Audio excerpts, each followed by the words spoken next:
Today, I am going to talk to you about something you will have all heard of, something most of you will have used before, and that many of you may even use on a daily basis.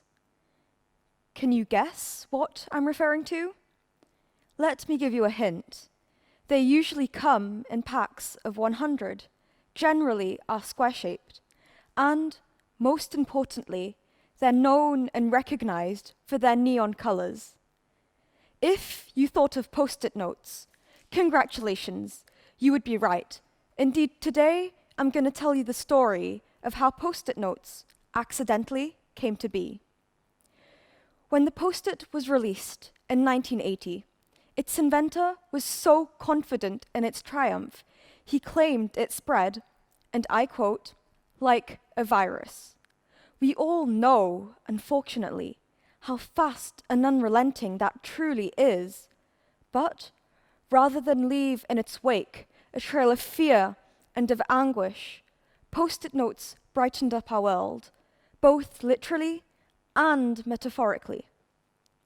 Typically, when the topic of accidental and yet brilliant inventions is brought about, Post-it notes aren't exactly what come to mind.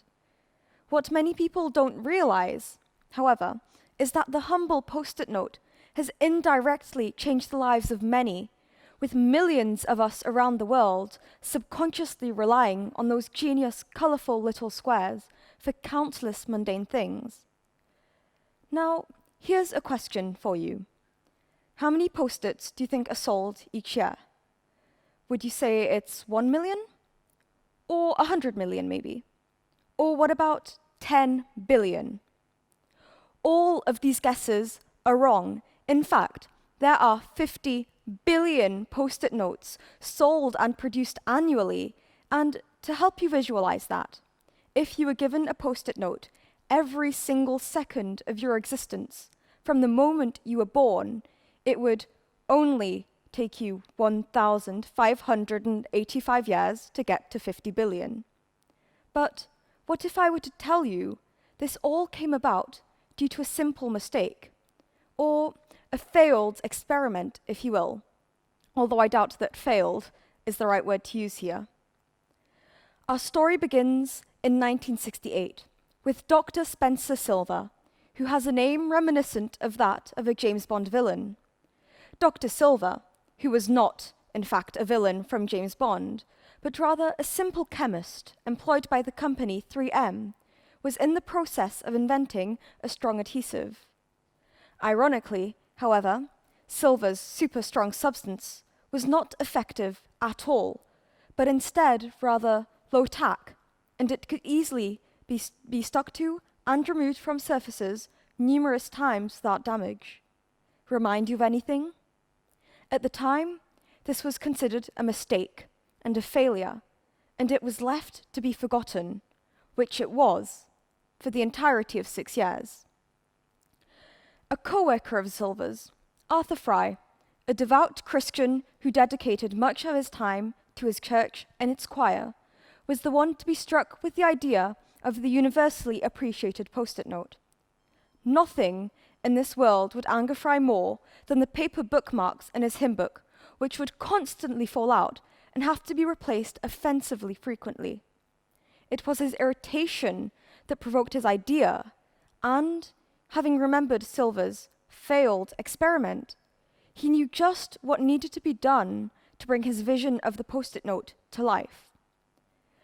Over the next 6 years, the team developing the Post-it only discovered more and more uses for the accidental invention. What was initially supposed to be a bookmark was becoming this broadly useful item which could be adapted to its purchaser's needs. From planning and brainstorming, to revision, to shopping lists, to, according to every history teacher's favorite website, Wikipedia, cleaning your keyboard. Post-it notes have an endless array of uses, even going as far as being used as symbols of protest, as was seen not long ago in Hong Kong. Anyone, no matter their lifestyle or occupation, has a use for Post-it notes, and it was this, as well as the collective curiosity surrounding the product, that initiated its success. But their infinite uses aren't the only incredible thing that have come from Post-it notes. They have been a pioneer in the way of remembering, promoting inventions that would have surely not existed otherwise, and inspiring ideas that have allowed forms of note-taking tools to evolve. Yet, the traditional Post-it note is losing its influence. This is 2021, an age of artificial intelligence, of technology, a time where we can give speeches over the internet. We're living in a world where almost everything we do is online, more so than ever before, especially due to the pandemic. It's natural, of course, that as technology advances, we adapt with it, but we're seemingly unable to leave Post-it notes in the past, hence the introduction of virtual sticky notes. Although many may argue that the concept of Post-its is diminished by this, they have proven to be powerful electronic reminders and have boosted people's productivity during lockdown. It amazes me, still to this day, that the Post-it note was born from a mistake, and that in a world in which errors do not occur, they could not exist. Let this serve to remind us that mistakes can be as wonderful as they can be terrible, and that we must stop seeing them as mistakes, as barriers, but rather as potential. The Post-it note is a major example of this, but I wonder, what mistakes, no matter how little or big, have changed the course of your life for the better?